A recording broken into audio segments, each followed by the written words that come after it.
Welcome to Formula Fanatics, the high-octane sub-series of break-fix podcasts drive-through motorsports news. This is your pit stop for all things Formula One, from breaking headlines and race recaps to insider analysis and paddock buzz. Whether you're a die-hard tifoso, a Red Bull loyalist, or just love the thrill of wheel-to-wheel racing, we've got you covered with up-to-date F1 news delivered at full throttle. Strap in, because the lights are out and we're underway. This is Formula Fanatics.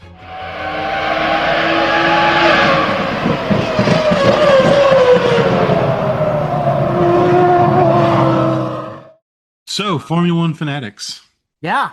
When we recorded the last drive-through, we were right on the heels of the Canadian Grand Prix happening. So it feels like a millennia ago that the Canadian Grand Prix happened.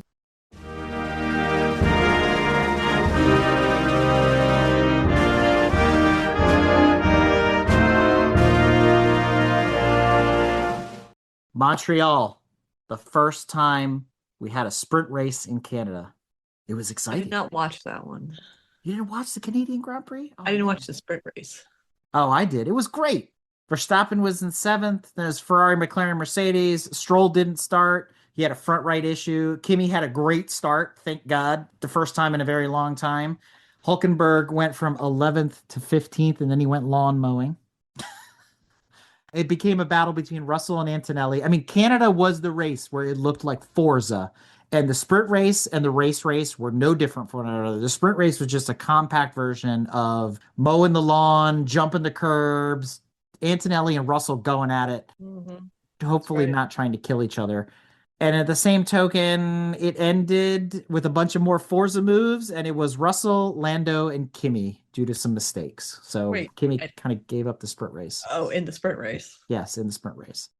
In the race, I wrote down colder track temperatures than the sprint and a little bit of rain. So that made track conditions very different the next day. And that meant Piastri starting on intermediates. That's right. Both McLarens did. It was the dumbest strategy ever. Buffoonery. Was nobody reading the weather report? I mean, the Villeneuve track is not Le Mans. It's not 8.5 miles around that on one side of it could be raining, on the other side of it's going to be dry. It's a freaking potato, and it's like 2 miles long. What were they thinking? They took a gamble. It did not work. No, it didn't. And then we had this whole extra formation lap chaos because there was a problem with Lindblad. So then the race was basically delayed, but they're doing like parade laps around the... I felt like we did the first 5 laps at like 20 miles an hour. We just kept reforming the race to have a better start. And then that allowed Lando to change his tires. And then Oscar like drops like way back. This is Binotto's genius. And the Audis also started on intermediates. Yeah, that's right. Maybe he thought it was raining where he was because he was crying so much. His eyes were wet. And he's like, oh, he sucks so bad. Che penitenza. They're solid in the middle. They're solidly sucking. God, solid Audis. in the middle. They're so terrible. But Lando ends up in the pits, which gives Kimi the lead. Kimi and Russell are back at it again. Canada was an exciting race. It really was. Like, it was cartoony and it was Forza and it was like everything you wanted last year's Formula One race to be between Piastri and Lando, which didn't happen, although Lando's goofy move that he tried to pull. Russell holds on to the lead. There's like a ton of back and forth. And then I wrote down lap 31, he cuts the turn and abandons the race, WTF. And that's the moment where I thought, because Kimi got around him, that he was just having a temper tantrum and he shut the car off and decided, I'm done, I'm going home. And he like died in the worst spot. But apparently there was like an issue with the car. Like the motor just went boom and that was the end of it. But he did throw a temper tantrum because then he got a fine for it. Did he? I didn't know that. Yeah, I believe he got a fine. Yeah, he was fined. Was that for swearing on television? Is that what that one was for? That was for throwing his stuff onto the track like a child. Oh, that's right. That's right. I do remember that. Yeah. And then Lando has a gearbox problem, so that McLaren's out. Piastri ends up with a penalty because of Albon. And then Perez suddenly goes out as the front suspension just disintegrates. That was wild. He's just like going along. It's like, boop, there goes the whole front end. You're like, wait, what the hell was that? Wild. Leclerc has a Code Brown moment. Hulkenberg spins, and the race ends with Hamilton on the podium. So it's Antonelli, Hamilton, and Verstappen. And I wrote down Cadillac is hot trash. Bottas was 45 seconds behind Stroll, who was a lap down. Hot Oh man. garbage. Yeah. You're glossing over Am I? something here. What am I? What? Tell me. Hamilton on the podium. That was his second time on the podium. Yeah. Weren't you the one who said he was washed up? He should hang it up. He's too old. He should give up racing. He should go back to basket weaving or whatever the hell and hang out with Kim Kardashian and steal towels and do all that other crap. Is he stealing towels for real? She did. No, are you serious? She stole Kimmy Antonelli's towel because he sprayed champagne in her eye. This time it was champagne. Oh. There's a whole meme about it. There's a whole Antonelli responds with a whole video of like, hey, have you seen my towel? Oh my God, I didn't know about. See, this is why I would get sucked down such a rabbit hole if I spent any more time on social media. I missed all of that stuff. And then she gifted him a special towel. This is here specially for you or something like that. Yeah, there's a whole thing. You missed the whole thing. Is that because you follow her on Instagram? Is that what it is? I mean, I wouldn't have seen any of this stuff. No, it's because I follow Antonelli and like what the F1 and stuff like that. Yeah. Got it. Okay. Yeah. But Hamilton on the podium, but he's washed up. He should hang it up. He's terrible. He's just like Alonso. Blah blah blah. There are 3 people that should retire, and that's Alonso, Hulkenberg, and Hamilton. I believe Hamilton is he second in points in the championship now? Or is he still third? Second. Yeah, I think I thought he was ahead of Russell now. Yes, he's second. Yeah, he's second in championship points, drivers championship. As of Spain, but he's not going to catch Kimi. There's no way. He's actually a lot closer than you think. I think he's only like 70 points away. There's a lot of season left. There's a lot of races left, and hopefully Mercedes reliability. Ferrari is getting upgrades too. He's 41 points behind. Yeah, he's only 41 points away. That's 2 races if Kimi gets a DNF. It ain't over yet. I don't know. It's a long way to season. And then yeah, I believe both Ferraris are getting 2 upgrades. Turbo upgrade, I think. They're getting upgrades too. BOP, baby. That's the mid-season change, right? They're allowed to do like a bunch of stuff for like the halfway point, right? I think this is all coming off of some rule changes that they made because of the issues at the beginning of the season. Right. Which, as of Canada, despite the antics, I feel like that break we had because of the excursion that we were having, or still I don't know what the heck's going on with that either anymore.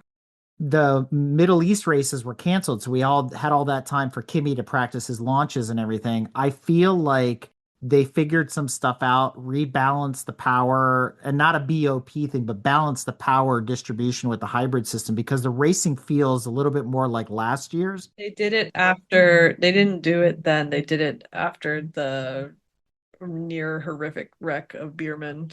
Yeah, so after no, Suzuka, he did wreck, but like when he crashed trying to avoid the huge difference in speed, that was after those 2 canceled races, I thought. Yeah, I think that was after Miami. But yes, they did rebalance things as a result of that incident. So now you don't see anymore the weird Mario Karting. It's less Mario Kart passing. It's more subtle. Yeah. There's definitely a turbo boost, more like DRS kind of thing going on, which is, I think we're all used to that. But the way it was before was just ridiculous. Yeah, the racing, I feel, has definitely gotten better. For sure. It's definitely more palatable now. And Stroll still sucks. That dude's never getting any better. So Canada, any more hot takes on Canada? I do love the fact that Canada, and I quote, is shaped like a potato. It is. Look at it. It looks like okay, I'll take it back. It looks like a croissant. A croissant. Croissant, because it's in French Quebec, Montreal, French Canada, so it looks like a croissant. How do you say potato in French? I know frites or fries. Other than that, I don't frites. speak French.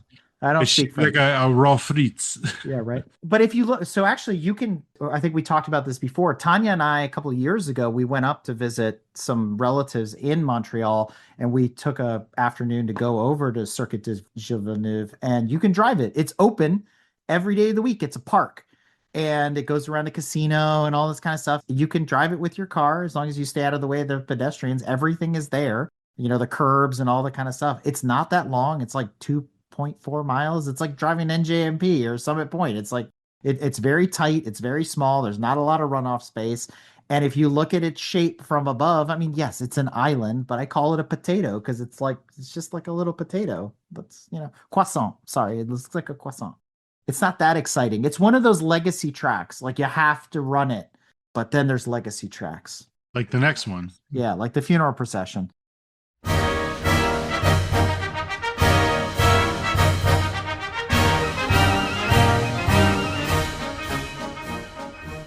God, Monaco. Why do we still race at Monaco?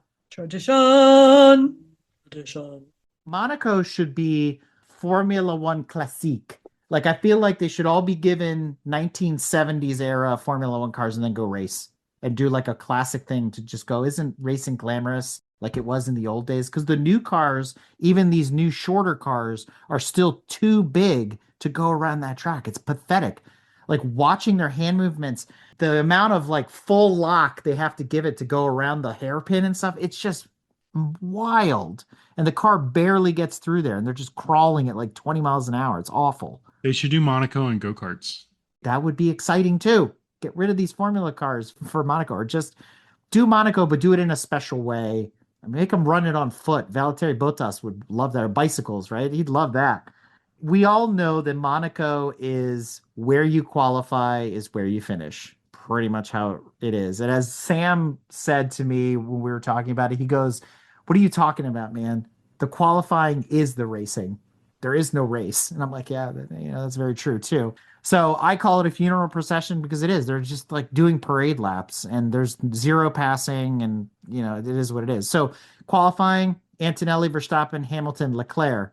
Except we broke the rule this year. You didn't finish where you started because Verstappen stalls right off the line and just basically goes off into the... He was out before the first corner because the Ford is unreliable. That's sad. Surprise, surprise. I just hope that they're not using that motor as their test motor for their entry into Le Mans next year. They're using the same electronics as the Focus. That makes a lot more sense. But this was another race where half a dozen people DNF'd. All these false starts, like Russell had a false start, and then Perez ends up with a stop and go penalty, and then you compound that with all of the pit speed limit penalties that everybody was receiving. I was like, after like the second one, I think I would have gotten a little like suspicious. But after like the eighth one, it's like, come on, guys. Like, I think we have a problem here. Lando was eighth for the longest time. Then he reports a bunch of misfires, and then he's out on like lap 45. That was like unimpressive. McLaren out another race. They were out in Canada. They're out here. I did think it was cool that Audi changed their livery to yellow instead of red, so they stood out a little bit more. I think they should have stayed with that because they went back to the red once we went to Spain. So that was kind of cool. And one thing I love to comment on as we were watching the Monaco race, Russell had come over the radio and he was talking about how he could see Hadjar's tires. He's like freaking Superman. He's got like X-ray vision. I don't know how you can see anything when you're 2 car lengths behind him. What are you talking about? I can see his front tires. It's like Hadjar's front tires are degrading, blah, blah, blah, blah, blah. And I'm like, He wasn't wrong. He wasn't, but you know what? Mad props to Hadjar because he toughed it out for as long as he could, and he was doing everything he could to stay in front of Russell and keep him there as much as possible with those quote-unquote degrading tires. What happened to Russell in this race? There was a drama with that too. He had a double penalty. Oh yeah.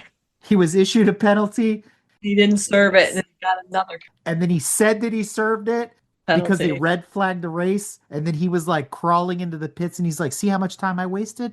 because Kimi was in the box. I served my penalty. These are not the Jedi that you're looking for. No. That's not how that works, bro. So then they slammed him with another penalty. So at that point, he was done. I was like, bro, I would have parked it. I would have been like, I'm out. Like, who cares? I'm not getting points for this race anyway. I'm double penalized. Just park the car and save the motor. So then I got Bottas. God. Monaco is like a test and tune day for Cadillac. I think every race is a test and tune day for Cadillac. I think you're right. And Perez with all his stop and go penalties, it was insane. And then Bottas over the radio, we need to cool the car in box. I'm out. I'm done. And like the next scene, they're out there, racing around, and Bottas is like up in the stands, like, hey, what's up, guys? Doing his Bottas thing. And I'm like, oh my God. So then Bierman's out. Hamilton gets a 5-second speeding in the pit penalty. Russell gets his first speeding in the pit penalty.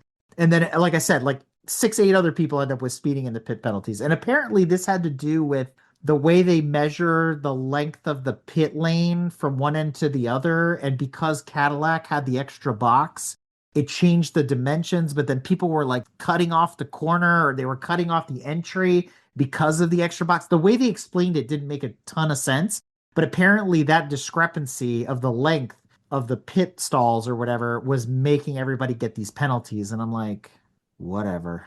I don't know, but then it was said that was happening in the qualifying too, so they should have known that already. But they should have already adjusted for it by the time they got to the race, right? I mean, come on, Formula One, you can do better than this. So Hadjar has issues with the Red Bull outside of the tires, and I think the best part of this race, other than Lance Stroll wrecking on lap 60, which then caused Leclerc to wreck after that because then the track was falling apart and they red flagged it, is amidst all of this, and this is why I say Russell should have parked the car, Kimi laps him at Monaco, a track that is famous for not being able to pass people. Kimi ends up lapping him. It's like, I was like, the man, lap of the gods right there. Passing Russell. So again, Russell, his whole penalty shenanigans. Leclerc wrecks on the restart right in the same exact spot where Stroll wrecked. That was wild. What a horrible patch job they did in that corner. I mean, it's like, did they just go like to Home Depot, get like a bucket and pour it on the track and like sweep it in and say, all right, we got some sealer on here. It's good. Looks black to me.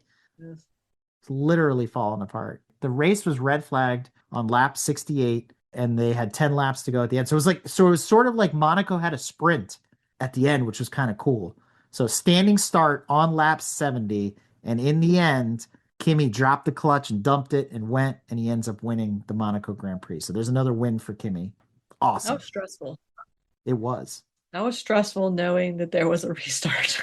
Yeah, I wanted a rolling. From a standing start. I want a rolling restart.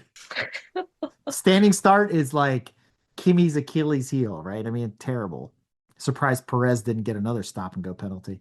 That I will say, most exciting Monaco race in a very long time, like most exciting Canadian GP in history, as far as I'm concerned. So super cool. And then we talked about this on the other episode, talking about how Le Mans weekend was a little meh and this and that. And it was, it's traditionally on Father's Day, but it was the same weekend as the Spanish Grand Prix.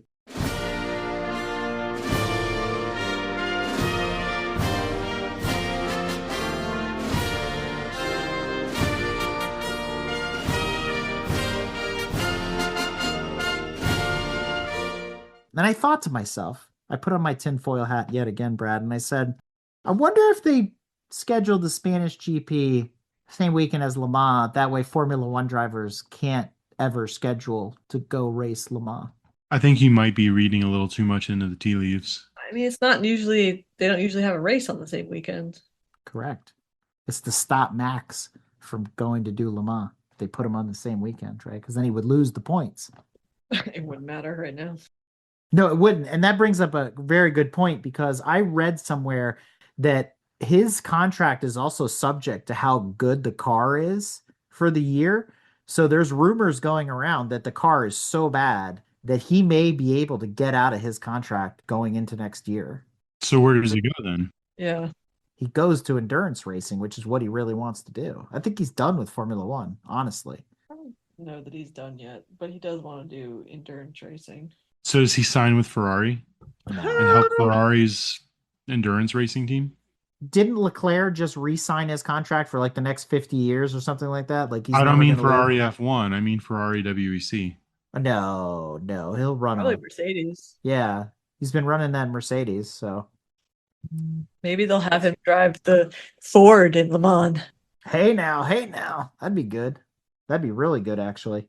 But speaking of contracts, there was a lot of hype going into these couple races where it was like Alonso goes to every track as if it's his last time at the track. It's like all this whole sob story. It's like, come on, guys. Like, we know Alonso needs to retire and he's there for the paycheck. But this year is worse than any year previous. At least in years prior, Stroll would be doing lead follow with Alonso. Alonso's now he's just out there. He's lost and the car's garbage and everything we already know. But then I hear that Briatore's coming back and he's trying to get Alonso to go to Alpine.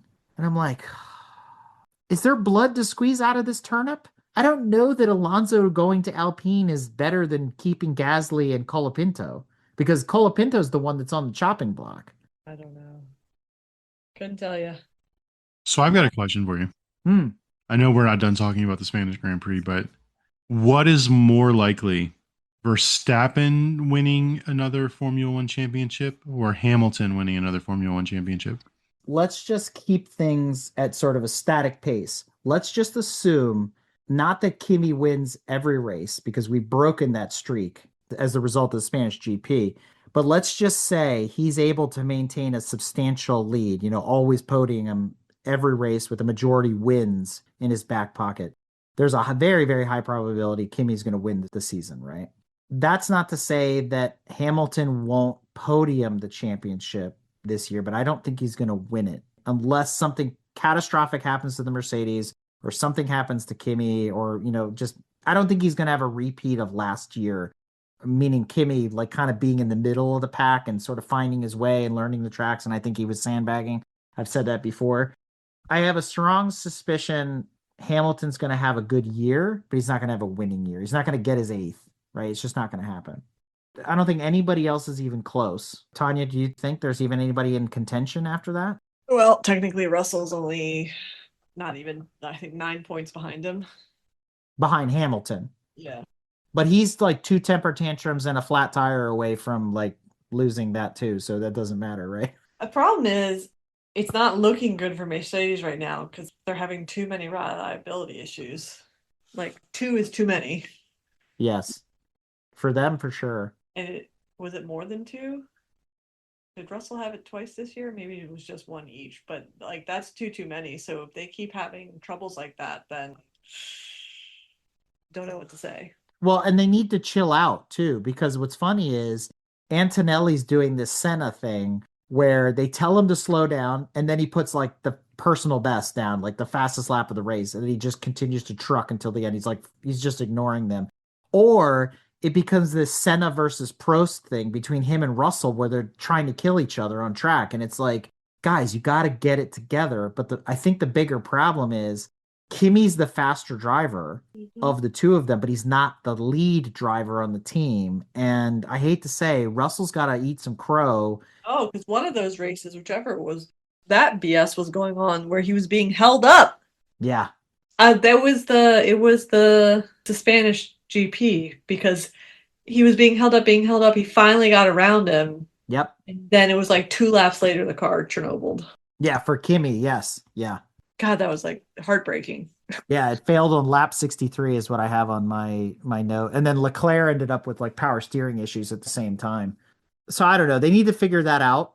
And Russell just needs to, I get it. Like it's taken him 10 years to get to this point and I deserve my championship and blah, blah, blah, blah, blah, blah, blah, blah. Okay, great. But Kimi's the faster driver at the end of the day. So they need to figure out their team orders or whatever. Yeah.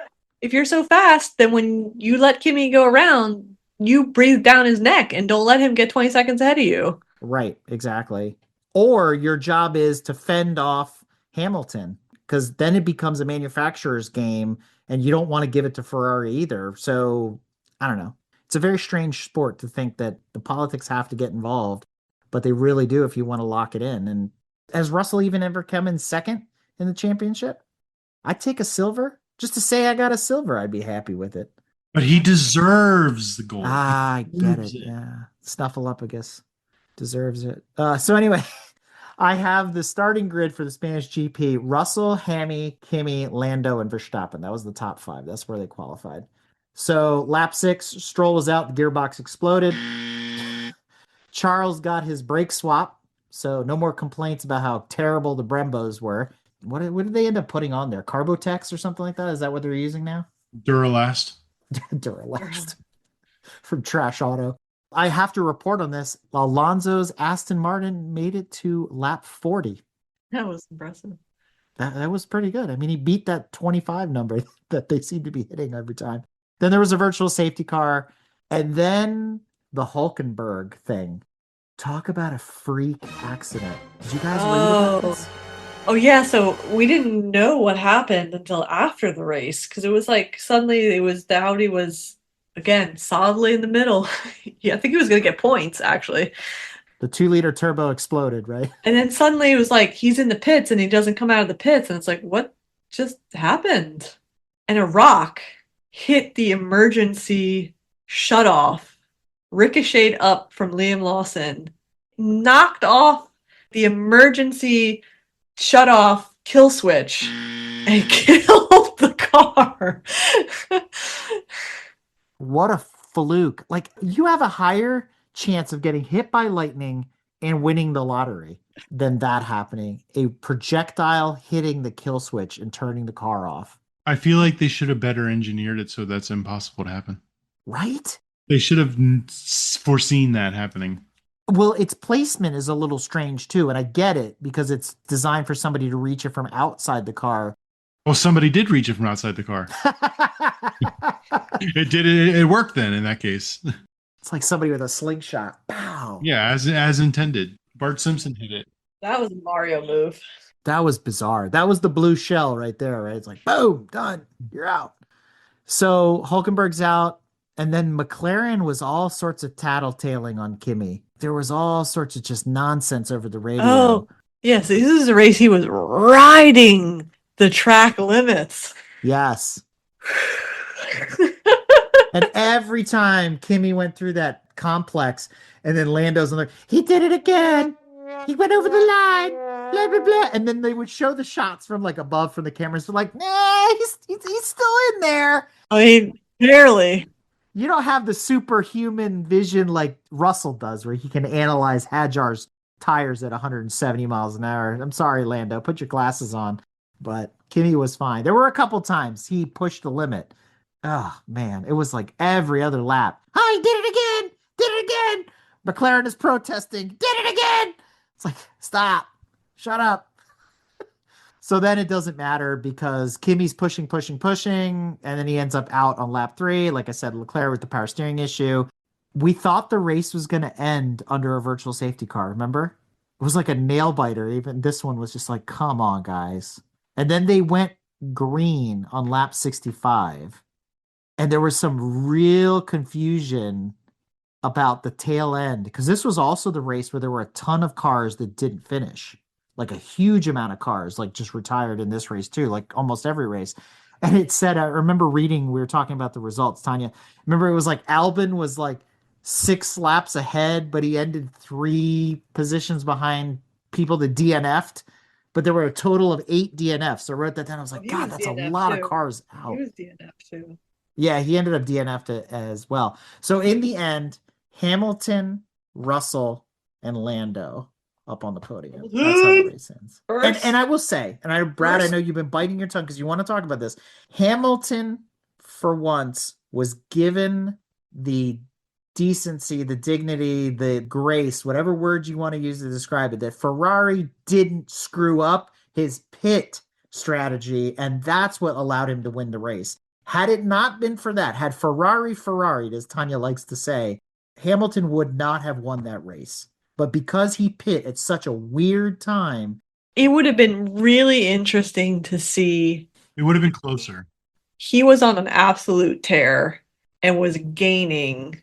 And if they would have kept going, there was a lot of speculation that he might have been able to get around them without you're talking that. about Kimi. No, Hamilton.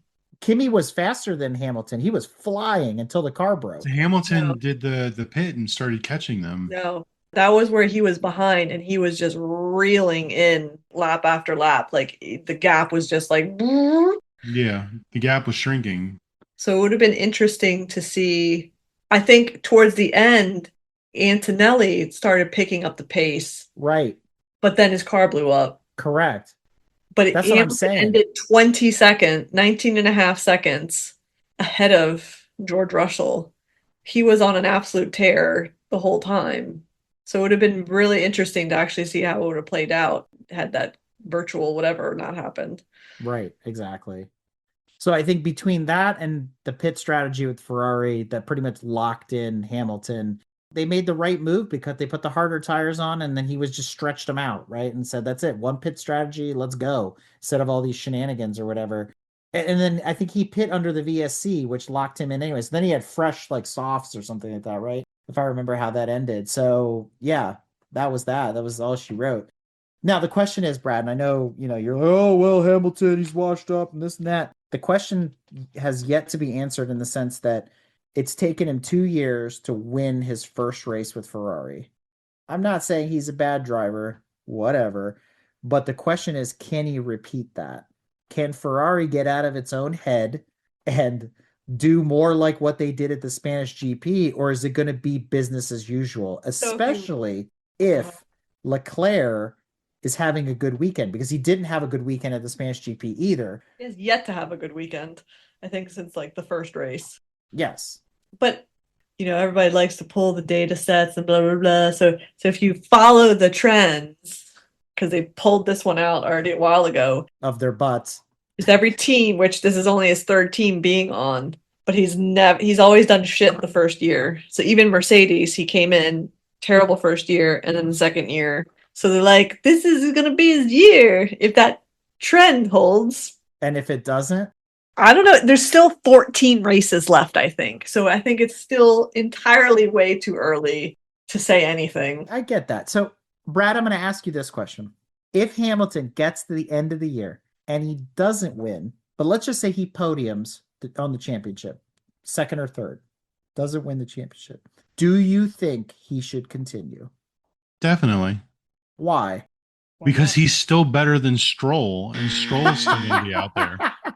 He's still better than second or third in the championship means he's better than 19 or 20 other fucking drivers. Right.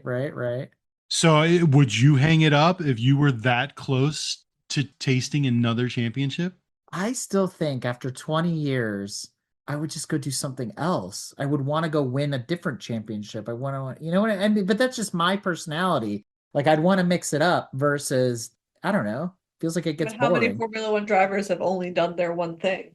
Like all of them. I think it was more so in the old days that they did different stuff than now, where they did mix it up, or like, again, like a Graham Hill type, that era where they would go, do Indy and they would go do, Le Mans and stuff like that. Graham Hill type who was not a 7-time world champion. He was a Formula One world champion, though. That's all that matters. It's the only one with the Triple Crown. I think if Hamilton only had one, maybe 2 championships, and he finishes the season like 4th or 5th, then yeah, maybe hang it up. But he's proving, as long as the car and the team supports him, he's proving that he's still got it and he's still competitive. I say, yeah, he should come back another season and go for a championship, especially if he finishes second. If he finishes second, there's no reason he shouldn't come back and try. Like you can almost taste the victory at that point. Maybe. You can almost taste that 8th championship. Especially if it's close, like you're 2 points away, or they came down to 1 race difference or something. I mean, who knows how this plays out? Suddenly the Ferrari become a turd. There's always that. So let's just flip it around then. Let's say he doesn't. Let's say he does win the championship. That's where I want to go with this. Let's say he does win the championship. Does he continue? Yes. So either way, Hamilton lives to race another year. That's what you're saying. I think so, yeah. Plus he might have to, depending on what his contract says. I mean, I think Ferrari's going to do everything in their power to get Kimi at some point. But unfortunately, he's probably stuck at, I mean, that's not unfortunate. He's with a good team. He's going to be stuck at Mercedes for a while. They're going to have to pay up. Toto has invested too much. Yeah, plus if Ferrari can win with another driver, they wouldn't dump the championship driver that they just won with just to get Kimi, just because he's Italian. That would be some Ferrari bullshit, though. That would be some Ferrari shit. So here's the thing. If Leclerc ends like trash. Well, true, yeah. If Leclerc's like trash, he'll be driving an Audi. he'll be driving a Cadillac. He might have just renewed his contract, but yeah, contracts were made to be broken. That's just a piece of paper. I think barring Hamilton finishing 10th or worse, he comes back for another season, at least. Probably. And we'll be here to comment on it. I'll change it. I'll change that to 7th or worst. 7th or worse in championship. He'll come back for another season. Be interesting to see how that goes. He at least finishes his contract. I don't know how long his contract's through. So when do they announce the drivers for next year? That happens in the fall after the last race. When do we get to know about that? Season happens. What is that? That's what they call the postseason trading of drivers and contract renewals and all that bullshit. Like the NFL draft. Yeah. All right. Well, we have Austria up next, and then after that, what do we have before the next Formula Fanatics episode? British GP over 4th of July weekend. Oh, so Silverstone.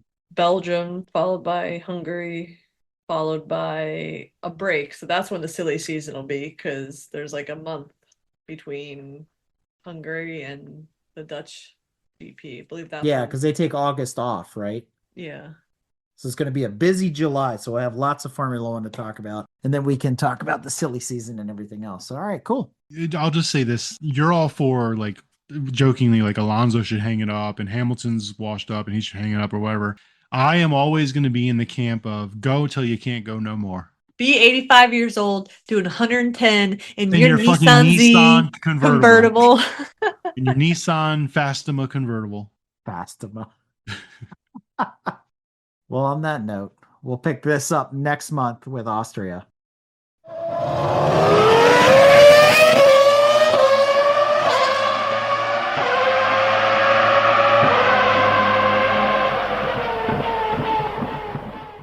The Drive-Thru is our monthly news episode and is sponsored in part by organizations like CollectorCarGuide.net, Project Motoring, Garage Style Magazine, the Exotic Car Marketplace, and many others. If you are interested in becoming a sponsor of The Drive-Thru, look no further than www.motoringpodcast.net. Click About and then Advertising. Thank you again to everyone that supports the Motoring Podcast Network, Grand Touring Motorsports, our podcast Break Fix, and all the other services we provide.